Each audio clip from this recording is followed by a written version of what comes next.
Aujourd'hui, à Empreinte sauvage, on parle d'un projet qui pourrait influencer la protection de l'environnement au Québec. On parle d'un projet qui se propose d'assouplir les règles en matière environnementale. On parle d'un projet qui pourrait influencer le sort des milieux humides et des espèces menacées chez nous au Québec. Aujourd'hui, à Empreinte sauvage, on parle du projet de loi 81 du gouvernement Legault.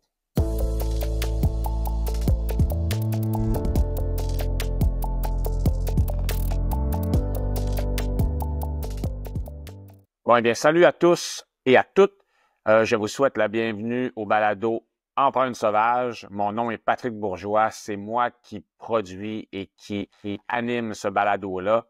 Et qu'est-ce que c'est Empreinte sauvage? C'est un espace où on parle de nature, d'environnement, des animaux, tout en se permettant de raccrocher ça à la politique qui les concerne. Et aujourd'hui, on est bien servi en matière politique parce que le sujet dont il sera question dans cet épisode-ci, c'est le projet de loi 81 du gouvernement Legault. C'est un projet de loi omnibus qui concerne plusieurs lois, plusieurs règlements en matière de protection de l'environnement au Québec. C'est un projet qui est présentement à l'étude à l'Assemblée nationale.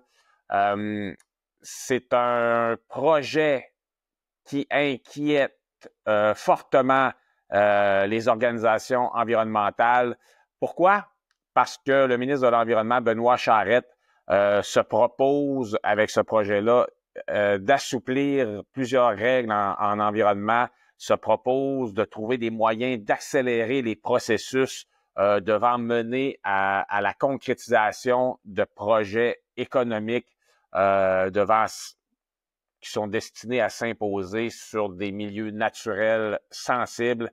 Et qui dit accélération, dit des fois on va trop vite. C'est pour ça que ça inquiète beaucoup de militants environnementaux, beaucoup de gens attachés à la nature, à l'environnement.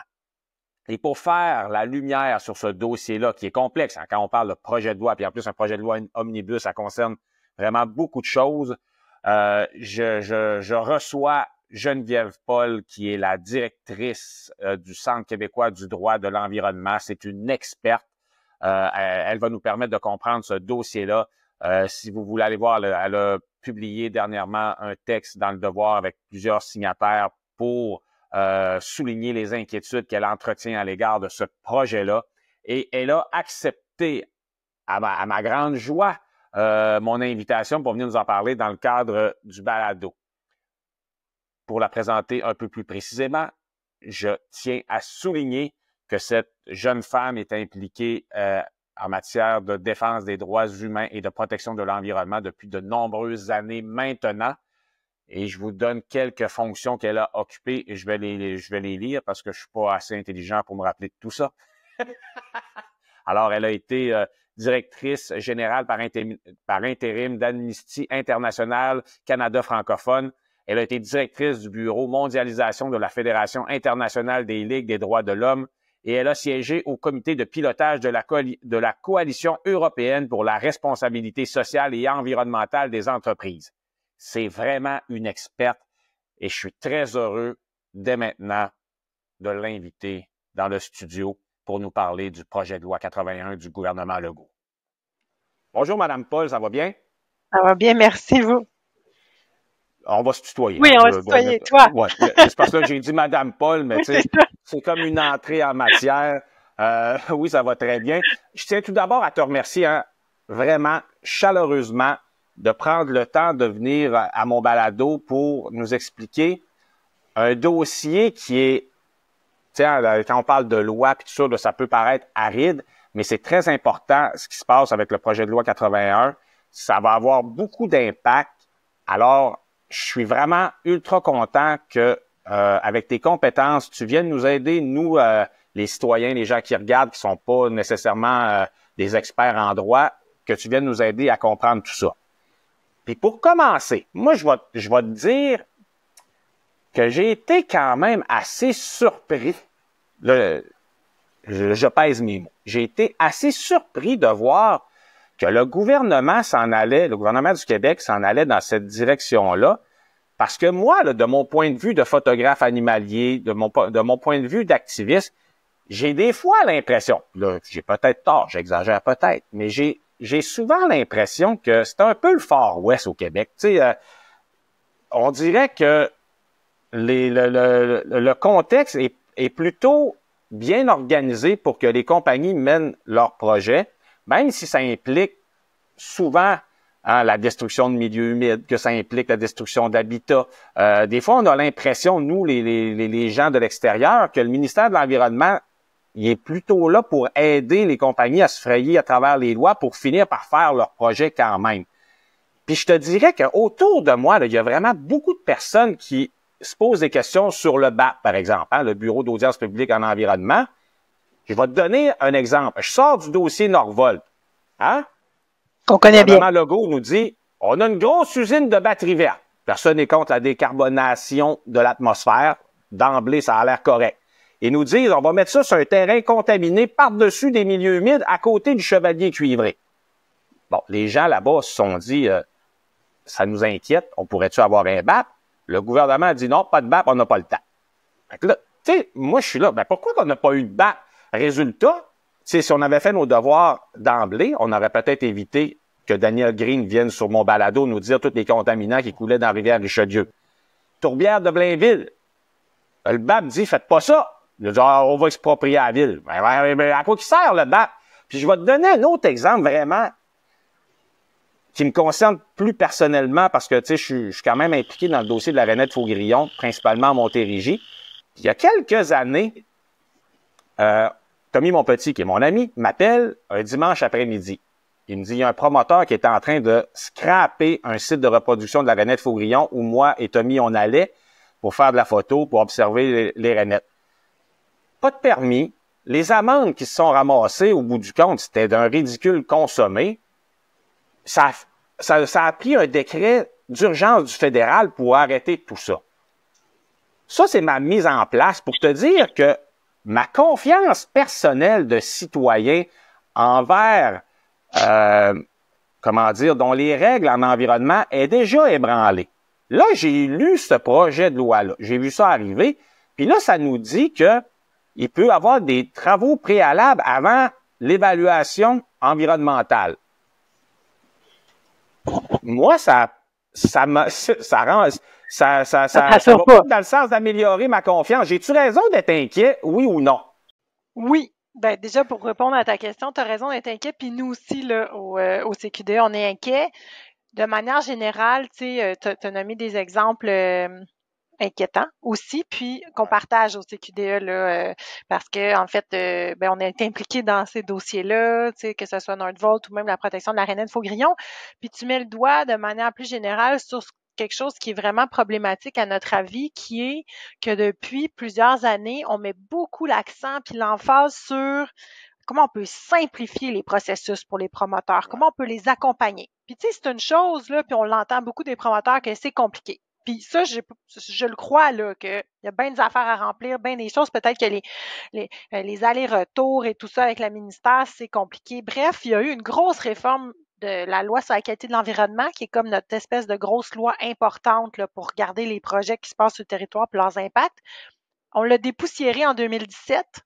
Ouais. Ça a déjà été simplifié. Il y a eu bien des affaires qui ont été simplifiées, sauf que la contrepartie, ça devait être, ouais, mais on va quand même mieux protéger le territoire parce que ça va pas bien. Puis ça, là-dessus, on n'est pas les seuls, toi et moi, à dire que ça va pas bien. Tu peux te parler des milieux humides, des hydriques, les espèces menacées qui sont en train de disparaître. Tu sais, le territoire n'est pas en bonne santé, ça va pas bien, puis ça a des impacts pour tout le monde, y compris bien sûr la population. Donc, là, on est dans ce contexte-là où on s'était dit, comme société, on va revoir la loi puis s'assurer de mieux protéger le territoire. Donc, par exemple, de ne plus perdre de milieux humides, hydriques. On appelle ça l'objectif zéro perte nette. Ça veut dire, là, il ne faudrait plus en perdre parce qu'il y en a déjà plus beaucoup, par exemple. Oups, il faut qu'on protège nos espèces qui sont en train de disparaître, etc. Donc, un projet de loi comme le projet de loi 81 qui arrive là, quelques années après cette réforme-là de notre droit de l'environnement au Québec, nous, ça nous inquiète profondément pour plusieurs raisons. D'abord parce que c'est un projet de loi omnibus. Ça, on pourra y revenir. Juste ce véhicule-là, c'est un projet de loi qui un problème modifie. avec ça. Oui, c'est un projet de loi qui modifie plein de lois en même temps. C'est déjà difficile à comprendre. Puis sur le fond, ce projet de loi-là nous inquiète parce que, comme tu le dis bien, il y a différentes choses qui sont prévues là-dedans qui viendraient finalement permettre au gouvernement de contourner l'esprit même qui est derrière les lois dont on s'est doté, qui est de dire, je vais y aller de manière préventive, puis je vais regarder les risques avant d'y aller. Ouais. Sauf Ben, que hein, là... c'est une gros bon sens, me semble. Hein, avant de commencer à endommager des choses, prenez donc le principe de précaution en environnement. Principe de précaution, de prévention, tu sais, regardons bien les impacts avant d'y aller, parce que là, dans le fond, on n'a plus le luxe de faire des erreurs, parce que le territoire ne va pas bien.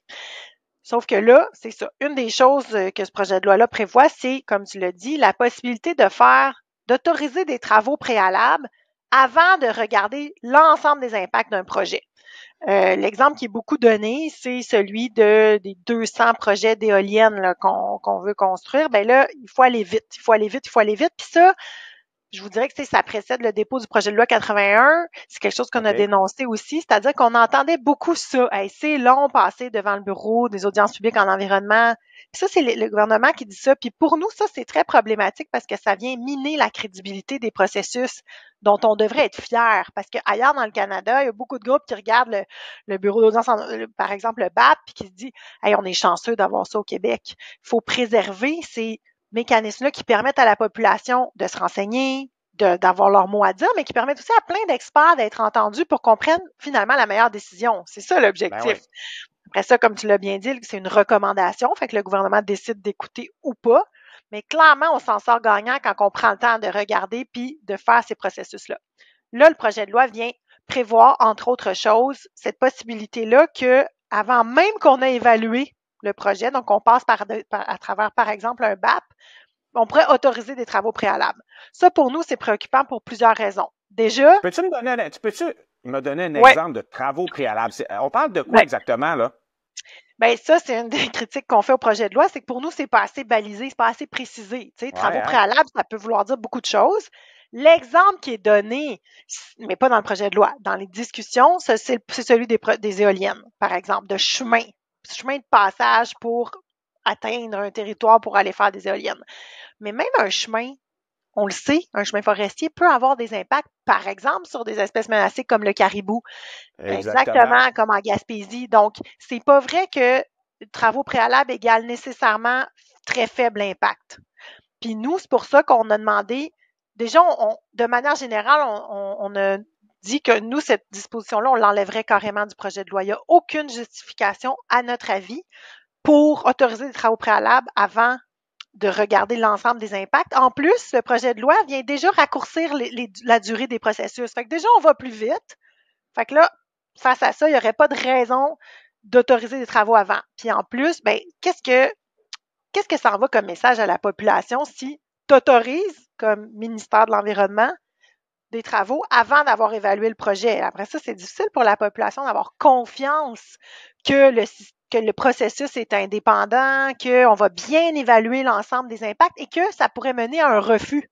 Parce que ça, c'est important de le rappeler. Ben le ministre a le droit de refuser des projets. La loi lui permet. On l'a rappelé, nous, en commission parlementaire, il n'y a pas longtemps.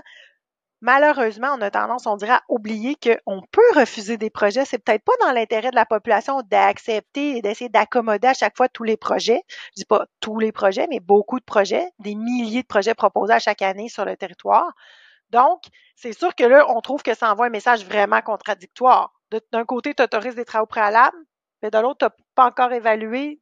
Donc, on ne s'est pas caché de nous dire, ben, ça va être des bons projets, ça. Oui, mais comment on fait pour ça? C'est problématique de se faire dire ça. En fait, là, regarde, je reviens encore à mon histoire de Renette. Tu sais, le gars, il voulait faire des tours à condo sur...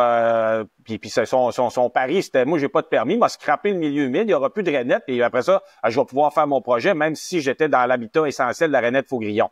Donc, si on autorise des travaux préalables sur un site sensible, là, ils ont commencé à faire des chemins, ils ont installé, je pense qu'Hydro-Québec pourrait faire des camps pour les constructions de barrages, donc c'est bien lancé, il y a de l'argent d'engager. Y a-tu vraiment quelqu'un qui va croire qu'une fois que tu as tout commencé ça, si je te dis avec une évaluation environnementale qui arrive, je sais même pas quand dans le processus, mettons 6 mois, 1 an, 2 ans plus tard, finalement, tu as coupé l'habitat essentiel du caribou forestier pour aller faire ton camp, forêt, on va arrêter ça. Il y a personne qui va arrêter ça, et c'est déjà commencé. En tout cas, moi, c'est l'impression que j'ai, je me trompe-tu? Effectivement, c'est très problématique parce que on comprend après que ça affecte la crédibilité de nos instances, puis c'est super important de protéger ça. On l'a vu là, dans d'autres dossiers, puis d'ailleurs, il y a beaucoup de gens qui ont vu dans ce projet de loi-là, qui ont fait des parallèles, disons, avec le dossier Nordvolt. Puis là, on se retrouve en ce moment avec des milieux humides qui ont été détruits, un projet qui n'a pas été évalué dans son ensemble, on n'est pas certain de son avenir non plus, donc aller trop vite, c'est pas bon. Personne n'en sort gagnant, puis nous, c'est vraiment là-dessus qu'on insiste. Et en plus, puis tu mets le doigt sur un autre problème avec l'exemple de la rainette, c'est que déjà au Québec, le cadre juridique est problématique et vraiment insuffisant pour bien protéger nos espèces vivantes, surtout celles qui sont en train de disparaître. Déjà, c'est un problème. C'est pas la loi sur la qualité de l'environnement, c'est une autre loi, mais déjà, dans ces lois-là, quand on fait plein d'exceptions. On découpe à gauche, à droite, on fait des petites exceptions. Là, ah oui, mais là, on va pouvoir hectoriser pour ça, même si c'est dans l'habitat du caribou, etc. Donc, c'est comme une passoire, c'est-à-dire qu'il y a trop d'exceptions où on a fait du découpage qui fait qu'aujourd'hui, on se retrouve avec des espèces en situation critique. Et ça, c'est pour ça que nous, on dit, mais attention, parce que là, si on vient fragiliser encore plus la situation d'espèces menacées, là non plus, on n'en sort pas gagnant. Donc, c'est contraire, selon nous, à l'esprit de tout le régime de droit de l'environnement au Québec là, que d'aller de l'avant avec ces dispositions-là. Moi, là, dans le contexte actuel, je trouve qu'on devrait raffermir les règles qui encadrent ces projets-là, pas les assouplir.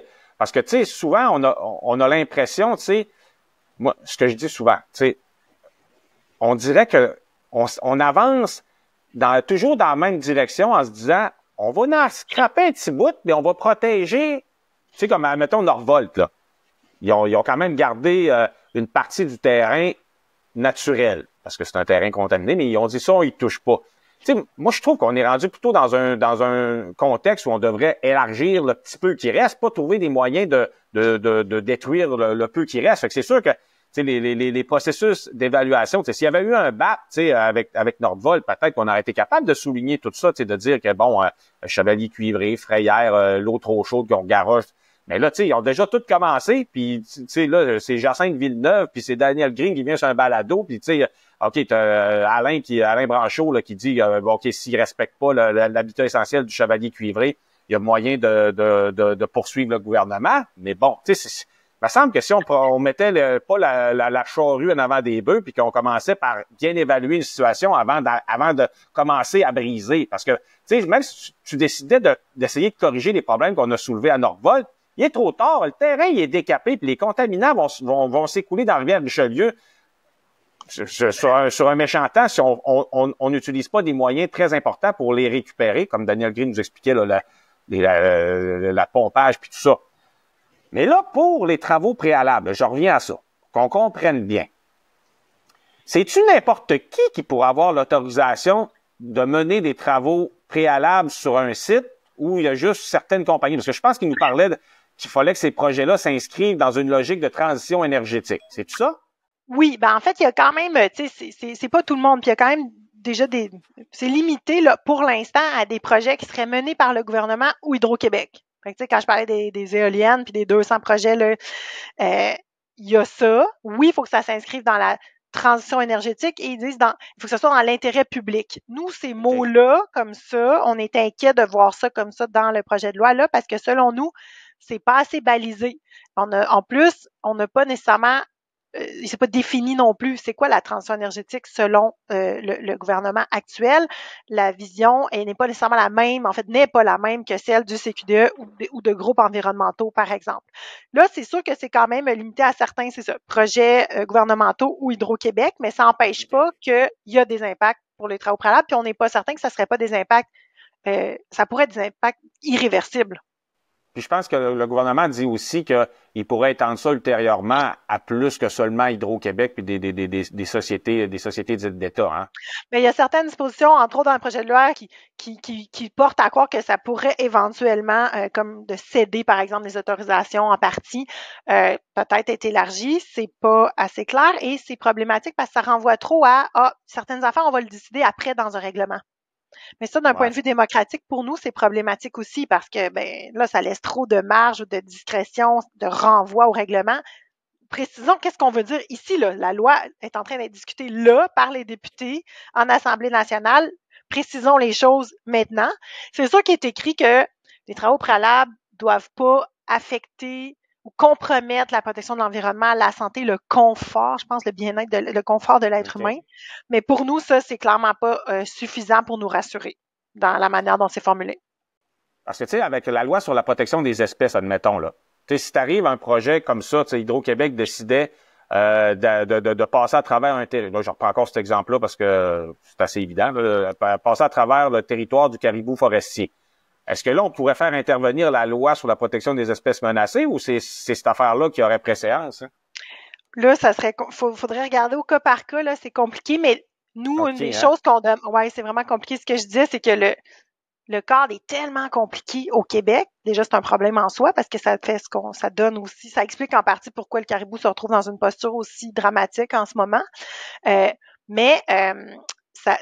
Nous, on a demandé dans le projet de loi, OK, si vous gardez travaux préalables, parce qu'on a recommandé que ce soit juste pas là, mais si vous le gardez, au moins, venez donc préciser que ça ne doit en aucun cas, par exemple, affecter des espèces floristiques ou fauniques, menacées. Là, c'est un amendement qui est proposé. Est-ce que ça va être considéré? C'est pas l'approche là qui est proposée en ce moment, mais c'est clair que les exemples qu'ils donnent, surtout, on le dit souvent, éoliennes, il y en a aussi des projets qui sont envisagés en Gaspésie. Nous, ça nous inquiète là, à ce niveau-là.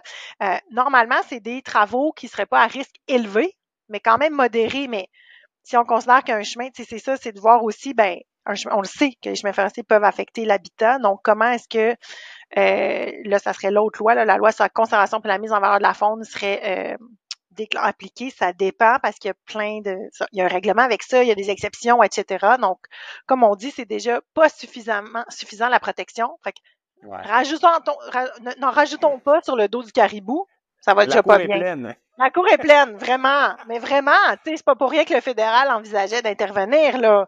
Parce que Québec assure pas une protection efficiente des espèces comme le caribou. Puis là, dans l'esprit de ce projet de loi-là, transition énergétique, là, ça veut dire quoi, ça, exactement? Qu'est-ce qu'on peut mettre tout là-dedans? Tu sais, moi, une minière qui veut du lithium, faire des batteries, ça, c'est-tu de la transition énergétique, ça? Là, tu mets le doigt sur un autre problème important du projet de loi. Justement, nous, on dit, là, quand tu prévois des exceptions au nom de la transition, puis que c'est pas défini, puis que nous, on voit bien dans ce qui est proposé que c'est pas que ça rejoint pas la vision de groupes environnementaux qui s'appuient sur la science, là, on est inquiet. J'ai explicitement donné cet exemple-là en commission parlementaire au ministre de l'Environnement en disant, là, vous parlez beaucoup d'éoliennes, mais le projet de loi, il prévoit des travaux préalables, OK, mais il prévoit aussi que on pourrait accélérer l'évaluation d'impact de certains projets s'il y a déjà eu comme une évaluation régionale, par exemple. Puis là, j'ai explicitement dit, là, est-ce que ça pourrait vouloir dire qu'on accélère, par exemple, le début de plein de mines après, parce que vous considérez que c'est stratégique, parce qu'il y a aussi ce mot-là dans le projet de loi. Puis j'ai pas été contredite. J'ai pas eu de réponse, mais j'ai pas été contredite, mais là, on en rit, mais c'est une bonne approche, mais finalement, c'est pas vraiment une bonne nouvelle que tu as raison. Ça serait pas une bonne nouvelle que j'ai raison. Ça nous inquiète. Ça nous inquiète. Normalement, tu sais, la loi sur les mines, vient d'être réformée. Ça a été largement critiqué aussi par beaucoup de groupes, comme la Coalition Québec Meilleure Mine. Normalement, il y aurait un BAP à chaque fois qu'on a une nouvelle mine, mais avec des dispositions comme il y a là dans le projet de loi 81, c'est vraiment pas si sûr. Donc, c'est problématique en soi que qu'on s'entende pas sur une définition de la transition énergétique. Là, pendant qu'on se parle, il y a un autre projet de loi qui est en train d'être discuté sur l'énergie.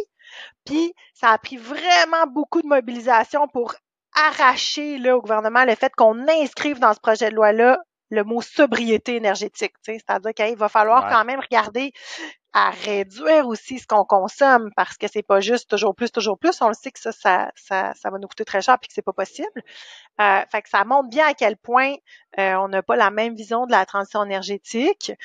Et donc, c'est pour ça que nous, ces termes-là dans la loi, ben, on trouve pas ça rassurant de prévoir des exceptions à ce qui est en place aux lois puis de les contourner finalement sur le dos de la transition. Ah, c'est ça, je lisais ton texte que tu as envoyé dans le devoir, là, puis là, je pense que le titre, c'était la transition dos Au large. large, ouais. Mais là, moi, je pense que si on veut résumer vraiment, une bonne partie du problème, on est là. Parce que, moi, j'ai comme l'impression que, la transition énergétique, là, souvent, ça permet quand même, de rassurer ceux qui veulent continuer dans la même direction. Je m'explique, ça va construire des usines, des mines, ça va faire des batteries. Puis on dirait que ça fait passer en dessous la crise de la biodiversité. Tu sais, je trouve que c'est une mauvaise idée de hiérarchiser ces deux problèmes-là parce que tabarouette, oui, les bouleversements climatiques, oui, avant d'entrer dans l'enregistrement, je t'expliquais tous les problèmes que je vois dans l'estuaire du Saint-Laurent avec le réchauffement, avec les chutes des taux d'oxygène, les espèces qui se raréfient à cause de tout ça. Bien sûr que, puis encore une fois, personne n'est contre la tarte aux pommes, on en veut moins de carbone dans l'atmosphère. Je pense qu'il y a personne qui dit « Ah, moi, j'aimerais ça d'en avoir encore plus ». Non, il y a personne qui pense ça. Mais je pense il faut marcher et mâcher de la gomme en même temps. On peut pas non plus laisser détruire des milieux de vie, des habitats au nom de la transition énergétique. Puis ce projet de loi-là me semble faire de pousser pas mal dans le coin les espèces qui disparaissent au profit de finalement une transition qui permet quand même de lancer des projets, là. Ben, puis tu mets le doigt sur un point vraiment important. Je pense que la biodiversité puis la protection des espèces vivantes, c'est vraiment les grandes perdantes d'un projet de loi-là comme ça, puis de d'autres là qui suivent. C'est aussi je pense que ça illustre aussi le fait que il y a encore vraiment un besoin de mieux comprendre les services que la nature nous rend. Puis tu sais, même les économistes, là, parce que c'est un langage peut-être qui est plus accessible pour beaucoup de décideurs publics, il y en a de plus en plus des économistes aussi qui disent, ah ouais, c'est vrai que sans le vivant, là, il n'y en aura pas d'économie. Ça marche pas, on en a besoin pour.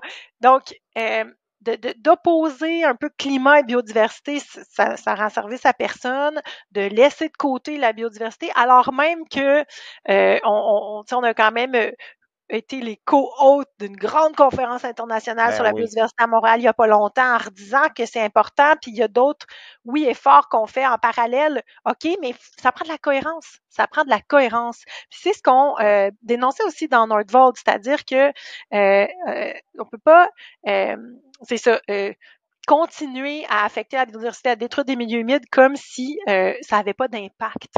Et c'est un peu ce qu'on reproche, c'est-à-dire que de toujours dire ah ben non, mais ça c'est bon, ça va être un bon projet. Ben si affecte la biodiversité, c'est pas nécessairement un bon projet.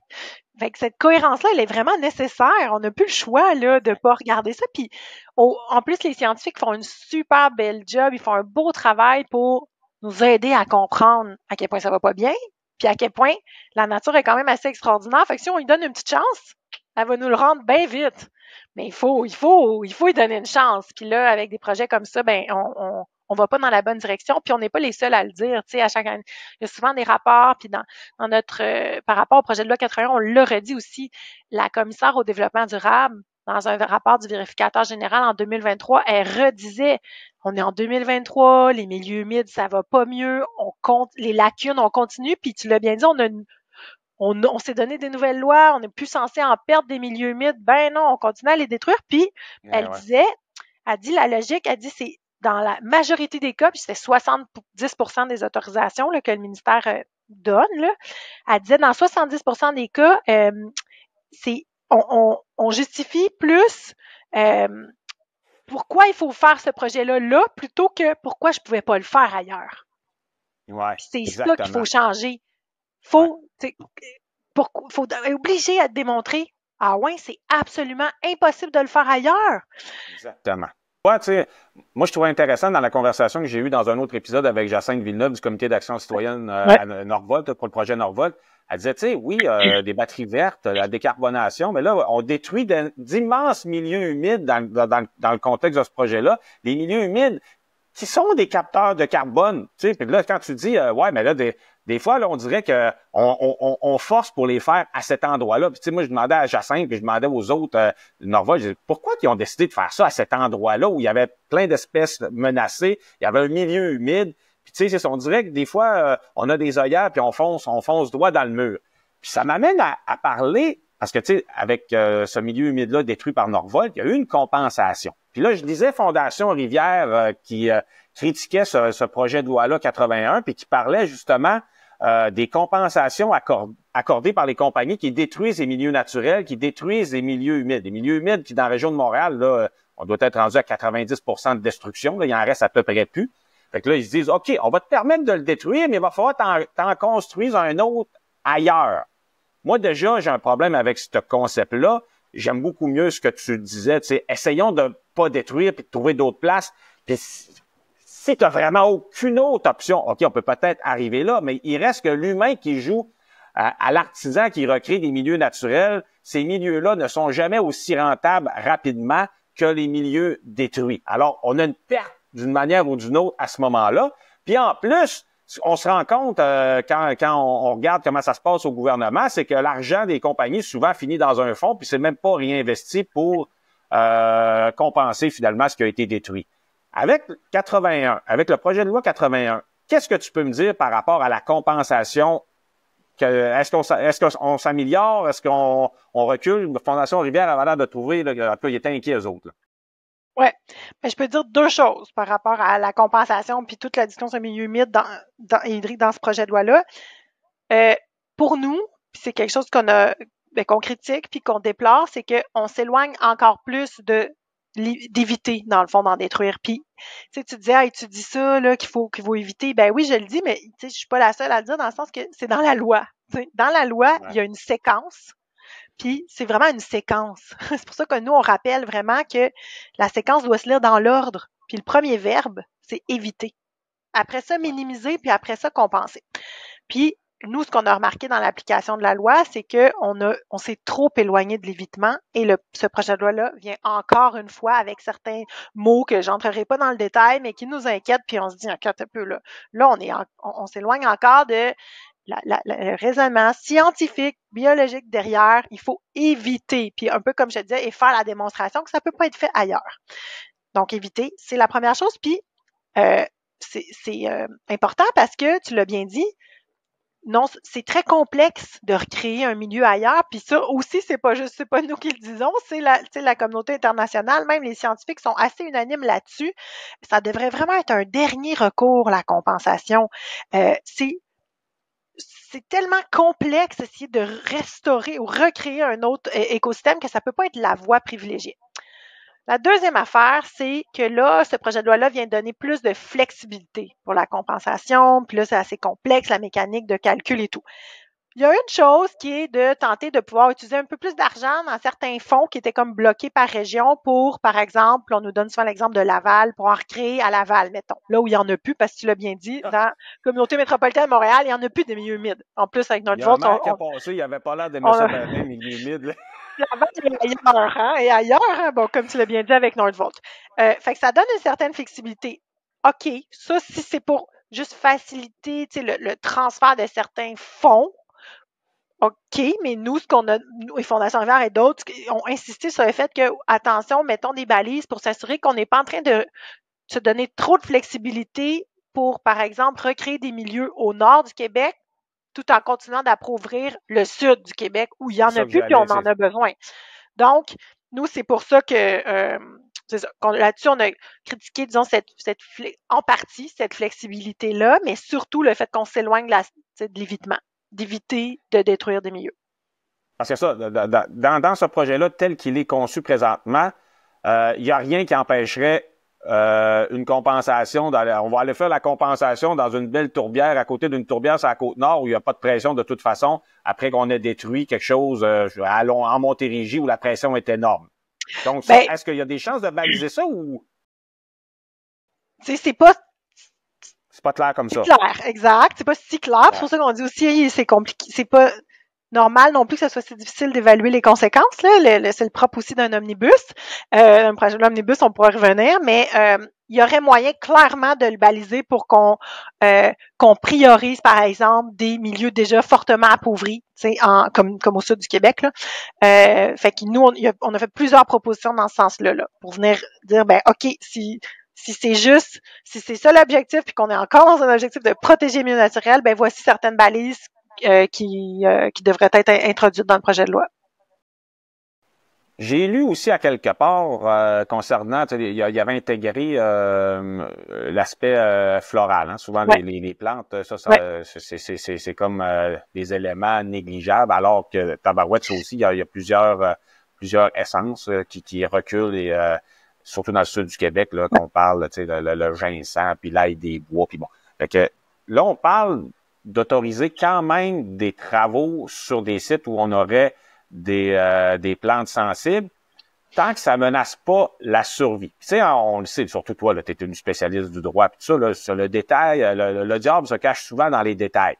Ça veut dire quoi, ça, la survie? Tu sais, moi, une rainette faux-grillon, mettons, là, la survie de la rainette faux-grillon, faut-tu qu'il en reste 10 ou qu'il en reste 20?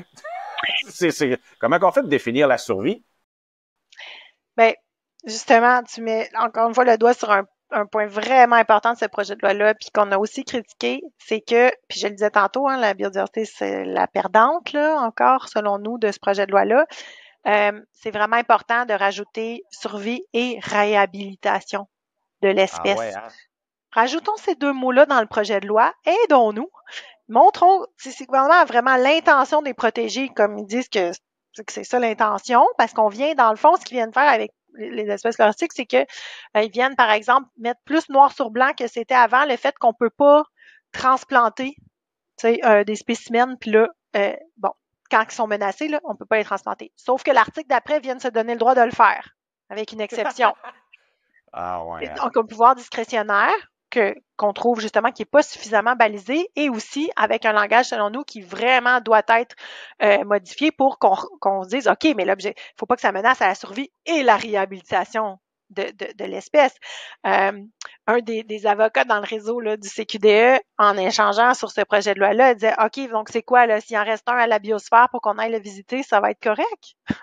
Donc, tu sais, il faut faire très, très attention parce que survie ne veut pas dire réhabilitation. C'est pas précisé dans le projet de loi. Et donc, clairement, je pense que là-dessus, beaucoup de biologistes seraient d'accord pour dire, bien sûr, on parle de créer les conditions pour qu'ils se réhabilitent. Puis la survie, tu sais, une survie ponctuelle au moment que je finis mes travaux, ça veut pas dire que tu as une survie dans 6 mois, là. Tu sais, encore, tu vas me trouver tannant avec ma rainette faux-grillon. On l'aime, la rainette, nous autres aussi, hein? On a passé 6 ans devant les tribunaux pour la protéger. On l'aime.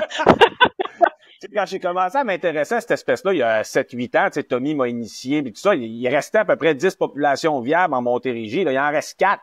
Hey, ça va vite en tabarouette. Là, fait que c'est sûr que, tu sais, encore une fois, le principe de précaution. Tu sais, si tu commences à jouer là-dedans, tu sais, la compensation, tu dis, OK, je vais scraper là, mais elle va survivre dans un site compensé que tu sais même pas que ça va être quoi sa rentabilité. Moi, ça m'apparaît hautement risqué tout ça. Évidemment, j'abonde dans ton sens, c'est sûr, mais je suis content d'entendre, tu sais, quand tu m'amènes le principe de réhabilitation, parce que tu vois, moi, je l'avais pas vu, ça, tu sais, j'avais pas, je suis pas vite, parce que j'avais pas allumé là-dessus, mais oui, tout à fait, c'est ça qu'on veut. Ben, c'est parce que c'est ça l'objectif de la loi, hein. Faut comme revenir souvent à, tu sais, c'est pas juste les groupes environnementaux qui le demandent ou, tu sais, on s'est doté de lois démocratiquement. Elles ont été adoptées, puis dans la loi, on vise la réhabilitation des espèces. Fait que, soyons cohérents, encore une fois, soyons cohérents, c'est dedans. Bon, ben là, si tu adoptes un projet de loi qui prévoit des exceptions, puis un pouvoir discrétionnaire, puis pour le ministre, ben, balisons-le, puis assurons-nous qu'on est cohérent là, avec les objectifs qu'on s'est déjà donnés. Puis tu vois, quelque chose que je trouve bizarre dans ce projet-là, tu sais, d'emblée, on dirait que le ministre de l'Environnement devient plus fort parce que là, tu sais, il peut travailler avec les compagnies et dire, OK, on va accélérer les processus, il va avoir moins d'affaires dans nos jambes pour amener à bien les projets. Mais d'autre part, il dit, ce projet de loi-là dit, les municipalités vont avoir plus de latitude pour mener leur politique environnementale. Tu sais, on a fait une blague tantôt avec Laval, puis ce qui s'est passé, où c'était absolument affreux par rapport au milieu naturel qui se trouvait là, où il y en a à peu près plus. Ça veut-tu dire que si ce projet de loi-là était vraiment adopté puis mis en application, qu'une ville, Laval 2.0, décide, moi, le milieu humide, ça m'intéresse pas tant, je vais faire des règlements plus flexibles pour être capable de créer des projets là-dedans, puis le ministre de l'Environnement, il n'y aura rien à dire, on va être capable de faire nos petites affaires en vase clos. C'est une bonne analyse où le ministre de l'Environnement pourrait quand même intervenir puis empêcher ces règlements-là de s'appliquer puis d'aller en violation de la loi sur la protection des milieux humides, par exemple? Mais là, je suis quand même contente de dire que pour peut-être la seule fois dans le balado, au moins, je peux être rassurante, là. Je peux te rassurer là-dessus. Ouf, au moins une affaire, mais non, c'est ça, non. Normalement, la réponse, c'est non parce que la règle générale, c'est qu'il faut que ça soit les règlements, faut que ça soit conciliable, puis les tribunaux ont interprété ça comme ça peut pas être moins exigeant. Fait qu'au moins là-dessus, ça donne, ça on l'a salué, le fait qu'on reconnaît plus d'autonomie aux municipalités parce que dans le fond, là, ça fait longtemps, là, c'est très coûteux, puis c'est long, là, les processus où là, le ministère doit regarder les règlements municipaux pour les approuver. Dans, je pense, la moitié des cas, ils sont refusés. Bref, c'était une demande vraiment de longue date des municipalités. Fait que ça, c'est important, cette reconnaissance-là, que les municipalités, sur ce qui est couvert dans la loi sur la qualité de l'environnement, les milieux humides et hydriques, tu sais, que ça a pu être c'est ça, que ça peut être approuvé au cas par cas par le ministère de l'Environnement. Fait que la règle générale, il faut que ça soit conciliable. Puis, ça reconnaît quelque part quelque chose que le CQDE soutient aussi, qui est de dire, tu sais, les municipalités, c'est celles qui sont les plus proches des citoyens, de la population, fait qu'ils sont bien placés pour agir puis protéger le territoire. Donc, ça, c'est quelque chose qu'on a salué. Mais comme je pense qu'on disait peut-être avant le début du balado, OK, là, on est en train de discuter du projet de loi 81. L'Union des municipalités du Québec et d'autres sont venus dire merci, c'est ça qu'on voulait, reconnaître notre autonomie municipale. Puis là, à peine 2 semaines après, donc fin février, on est là à déposer une loi spéciale pour forcer Blainville là, dans le dossier du Tablex. Donc, je donne cet exemple-là parce que c'est quand même très inquiétant. Spectaculaire. Que ça se passe en plus en même temps qu'on est en train d'étudier un projet de loi 81 où on veut reconnaître cette autonomie-là des municipalités de protéger, entre autres, les milieux humides et hydriques. Et donc, par exemple, une tourbière comme celle qui est menacée à Blainville. Et là, ben, le gouvernement décide de proposer une loi spéciale pour venir finalement forcer le fait qu'on détruirait là, cette tourbière-là pour une entreprise qui enfouit des déchets dangereux.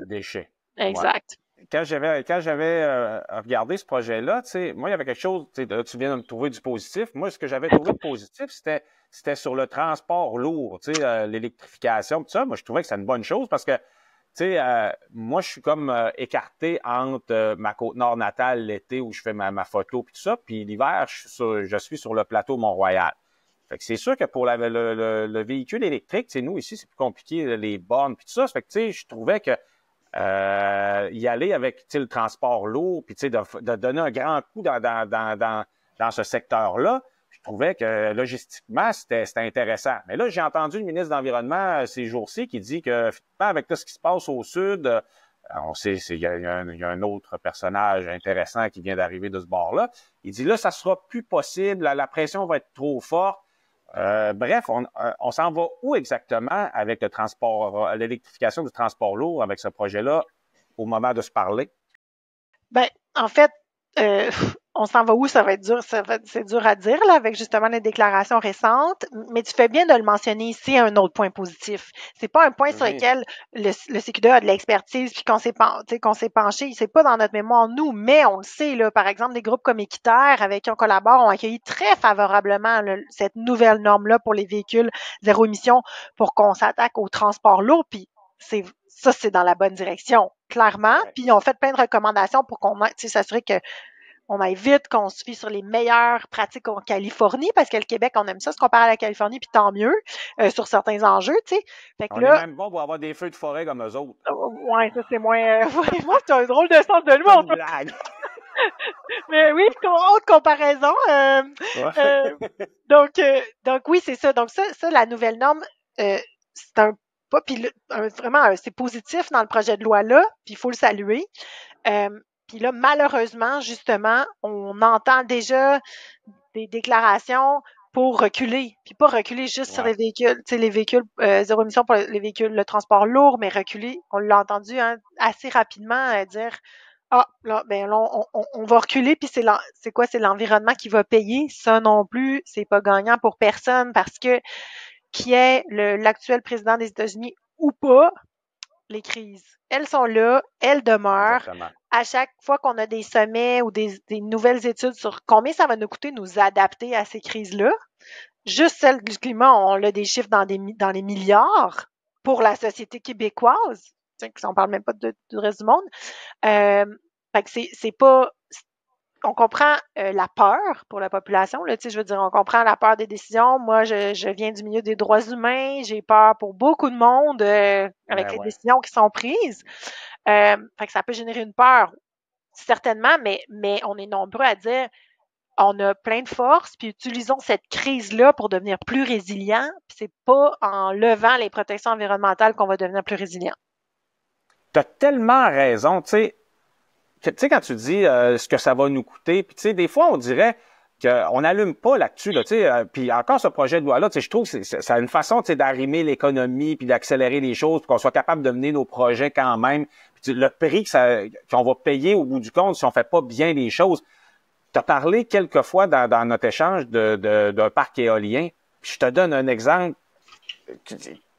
très, très, très parlant d'une conversation que j'ai eue avec une biologiste spécialiste des chauves-souris. Ça va être diffusé prochainement, là, cet épisode-là, mais elle me racontait que nos chauves-souris migratrices étaient hachées par les éoliennes, ils sont attirés. C'est qu'on a eu les migratrices qui ont planté aux États-Unis aussi. Le syndrome du museau blanc qui a fait disparaître beaucoup d'individus. Je Sais-tu? cherchais le livre La sixième extinction, là. Le livre de la scientifique journaliste, ça m'avait frappé. Elle parlait de ça, là. Complètement hallucinant. Puis sais-tu combien ça coûte présentement, au moment où on se parle, ce que ça a coûté en milliards juste dans le Midwest américain? Parce que là, ils n'ont plus les mangeurs d'insectes, fait qu'ils sont obligés de mettre des pesticides. Ça a coûté des milliards aux agriculteurs. Puis tiens-toi bien, ils ont fait, des scientifiques, là, pas des hurluberlus puis des coucous, là, des vrais scientifiques ont fait un parallèle entre la mortalité infantile avant la crise sur les chauves-souris et après l'augmentation de l'épandage de pesticides, puis ils évaluent qu'il y a 1500 enfants de plus qui sont morts à cause de la disparition des chauves-souris.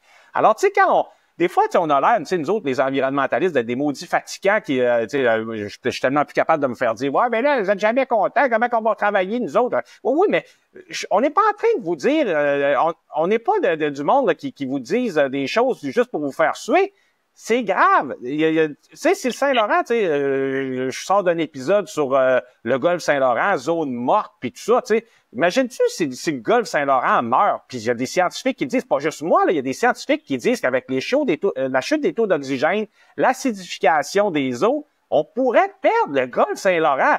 Ça va coûter, le prix à payer est énorme à l'horizon, dans un horizon prévisible. Alors, on est mieux de faire vraiment bien les choses présentement. Et heureusement qu'il y a des gens comme toi et tous les autres groupes qui surveillent le gouvernement pour qu'ils essayent de resserrer ça pour que ça se passe d'une façon logique et intelligente. Puis là, tu vas m'expliquer c'est quoi que ça veut dire exactement, ça, une affaire omnibus. Parce que là, ça concerne plein de lois. Juste qu'on comprenne encore une fois le plus précisément possible ce qui est en train de se passer à l'Assemblée nationale présentement. L'adoption d'un projet omnibus, c'est quoi ça? Ouais.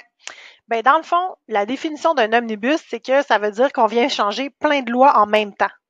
Fait que là, il y a vraiment plusieurs lois dans ce projet de loi-là qu'on vient modifier. Sauf que quand on lit un projet de loi-là comme ça, ben c'est que, là, tu as la première loi, on vient modifier tel article, puis une autre loi, tel autre article, puis une autre loi, fait que tu lis pas un projet de loi qui se tient nécessairement avec, une loi, un sujet. C'est que ça peut toucher plein de sujets.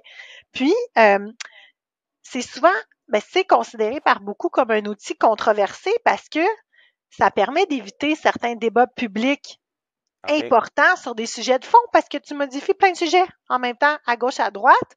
Puis dans la mécanique de discussion à l'Assemblée nationale, ben, une fois que tu as adopté le principe du projet de loi-là, ben là, tu peux juste regarder pour faire des amendements, mais là, ce qu'on dit, nous, c'est que avec un projet de loi omnibus comme ça, là, avec les exceptions qui se proposent de s'octroyer finalement, avec les travaux préalables ou bien le fait qu'on accélère après ça l'évaluation d'impact de projet, ben finalement, tu viens t'octroyer le droit de contourner notre régime d'autorisation environnementale, la logique même du régime, à travers justement quelques dispositions dans un gros projet de loi qui concerne beaucoup d'autres choses comme les véhicules zéro émission, etc. Il y a plein d'autres sujets. Fait que juste en soi, un omnibus, c'est problématique, ne serait-ce que pour identifier les ramifications possibles du projet de loi puis des modifications qui sont proposées. Juste dans ce cas-ci, en plus, les modifications ont des effets majeurs. Fait que juste ça, d'un point de vue démocratique, c'est problématique parce que en 2017, je le rappelle, on a pris le temps de faire une réforme de la loi sur la qualité de l'environnement, puis pour faire ça, ben, on a fait une préconsultation, des consultations, il y a plein de groupes qui ont été consultés, oui, des entreprises, mais aussi des groupes de la société civile. Fait que tu prends vraiment le temps de consulter la population, tu modifies ton régime, puis quelques années plus tard, tu viens l'ébranler solidement avec quelques dispositions dans un projet de loi-là omnibus, un gros projet qui modifie plein de lois en même temps. Ça, c'est problématique d'un point de vue démocratique. C'est une double accélération. Accélération de l'adoption, accélération de l'évaluation. On veut aller tout le temps plus vite, mais pas nécessairement... en tout cas, moi, j'aime mieux quand on prend le temps de faire bien les choses. Mais là, demain matin, là, si c'était ça comme ça, si on avait ce projet-là qui était adopté, le ministre de l'Environnement, est-ce qu'il gagne du galon par rapport à l'industrie, l'économie? Est-ce qu'il est dans une position... Parce que, tu sais, faisons abstraction d'un gouvernement de la CAQ, ça ne soit pas la CAQ jusqu'à ad vitam aeternam. On pourrait avoir un ministre de l'Environnement à un moment donné, tu sais, qui est plus du bord de la protection de la biodiversité. Bon, bref, les têtes changent. Est-ce qu'on est en train de rendre service à notre ministère de l'Environnement ou on l'affaiblit avec ce projet-là? Ni un ni l'autre, j'ai envie de te répondre, dans le sens que, en tout cas, pour les nouveaux pouvoirs sur lesquels nous, on s'est penchés puis qu'on trouve qu'ils sont pas suffisamment balisés, ben c'est dur à dire parce que après ça, c'est au cas par cas, tu sais, qu'on va le savoir comment c'est utilisé ce pouvoir-là, mais justement, nous, ce qu'on dit, c'est ce qui est important, c'est d'abord avant tout ce qui est écrit dans la loi. Donc, venons resserrer ça plus parce que là, pour nous, c'est trop large. C'est trop large, les pouvoirs qui sont prévus, puis on n'a pas de raison d'être rassuré, je dirais, sur la manière dont ça pourrait être utilisé. Au contraire, on a plus de raisons d'être inquiet par rapport à ce qui se passe en ce moment puis l'historique des dernières années. Donc, je dirais même avec une ministre de bonne volonté, tu sais, il y a déjà beaucoup de choses dans la loi qui sont là que le ministre pourrait utiliser pour mieux protéger l'environnement. Et nous, c'est ça qu'on dit souvent dans nos dossiers, c'est là, comme je le disais tantôt, vous pouvez refuser un projet. Vous pouvez éviter de détruire un milieu humide, appliquer la loi. Fait que déjà, il y a de la marge pour mieux faire. Puis, par rapport au pouvoir versus les dynamiques de pouvoir avec les autres ministères, tu sais, ça, c'est aussi quelque chose pour lequel il y a des solutions, là, puis on en a proposé dans le passé aussi, puis ça n'a pas été accepté, mais de donner plus de pouvoir, oui, à un ministère de l'Environnement, plus de ressources, parce que on met beaucoup la faute des fois sur nos processus et tout, mais comme je disais, le BAP, c'est des instances qui sont saluées, crédibles, reconnues. Mais donnons plus de ressources aux fonctionnaires du ministère, plus d'inspections. Donnons-nous les moyens que le ministère ait plus de pouvoir. Et aussi, inscrivons parfois dans la loi cette obligation-là qu'on soit cohérent justement sur le plan climatique, puis sur le plan de la biodiversité. On n'en a pas de vraie loi climat au Québec, par exemple, puis dans d'autres pays, mais il y en a, puis ça force à justement mettre la lunette scientifique plus avant d'approuver des méga projets qui font... Parce que là, on veut aller vite, on veut sauver quelques mois pour des projets qui vont laisser leur marque sur le territoire et des cicatrices pendant des décennies. Donc, c'est pour ça qu'on dit, est-ce que ça vaut vraiment la peine de sauver quelques mois pour ce risque-là? À notre avis, non, c'est sûr. L'économie de bout de chandelle. Puis même économie, on perd de l'argent. à Ouais, faire ouais, ça. À notre avis, si on regarde l'ensemble, comme on le disait, des coûts de ces crises-là et tout. Puis il y a, on le sait quand même qu'il y en a des acteurs aussi du milieu économique, qui sont sensibles à ça, des plus petites entreprises, etc., qui le reconnaissent vraiment que ça va pas bien là, sur le plan on est ouais, environnemental, au puis que bord ça du va de gouffre, puis pair, là. Ben oui, ben ouais, exact, on exact. n'a Puis je pas le pense choix. que oui, puis malheureusement, euh, il y a une espèce de mouvance de déréglementer. On perçoit toujours comme si c'était bien de la faute à la réglementation. Ouais, Ça aussi, ça a le dos large. Comme la transition, ouais. mais la réglementation aussi. Puis là, je le vois malheureusement en Europe, aux États-Unis, en réaction à ce qui se passe aux États-Unis, il y a un mouvement de déréglementation. Puis ça m'inquiète vraiment beaucoup pour moi, pour mes enfants. C'est pas bon pour mon éco-anxiété, certainement pas. Mais Ouais. ça va être Faut à que nous ça, de t'es nous. là-dedans à la journée longue. Moi, des fois, je me réveille la nuit pour avoir. J'imagine pas si j'étais tout le temps dans. OK, parce que ce que vous êtes en train de faire, ça a une incidence vraiment pour l'avenir.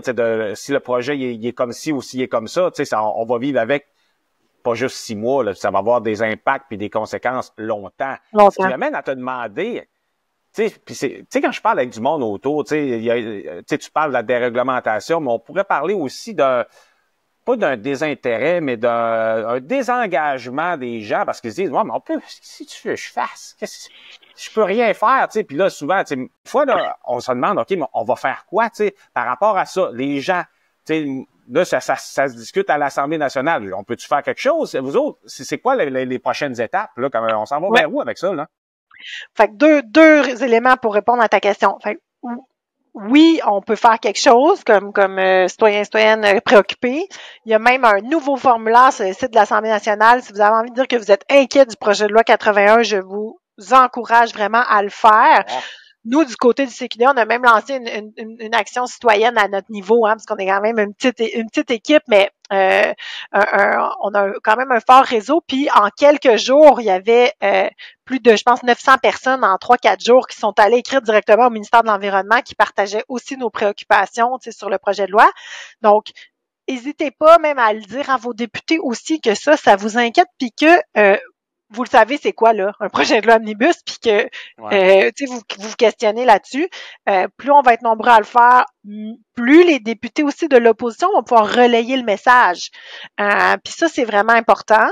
Puis du côté du CQDE, ben c'est sûr qu'on pour les prochaines étapes, là, on est dans ce qu'on appelle l'étude détaillée du projet de loi. Ça veut dire que la commission de députés qui regarde le projet de loi, parce que c'est pas tous les députés qui l'étudient en même temps, là, c'est une commission en environnement et transport.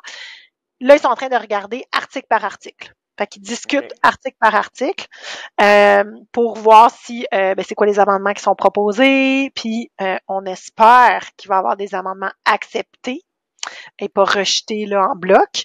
Donc là, on en est là. Puis comme tu le dis bien, mais après ça, ça va rester, puisque ça a des conséquences une fois que c'est adopté. Mais là, il n'est pas encore adopté. On est à l'étude détaillée. La réaction de l'opposition, les contacts que vous avez avec les partis d'opposition, c'est quoi leur point de vue sur ce projet de loi omnibus-là? Ils ont-tu tendance à vouloir être vigoureux dans la critique ou ils ont l'air de vouloir l'avaliser sans trop rechigner? Ils sont où exactement? Je dirais en fait qu'on a eu des des bons retours dans le sens où je suis assez satisfaite du sérieux avec lequel OK. les partis de l'opposition ont considéré, entre autres, nos critiques et celles d'autres aussi là, qui sont passées en commission parlementaire.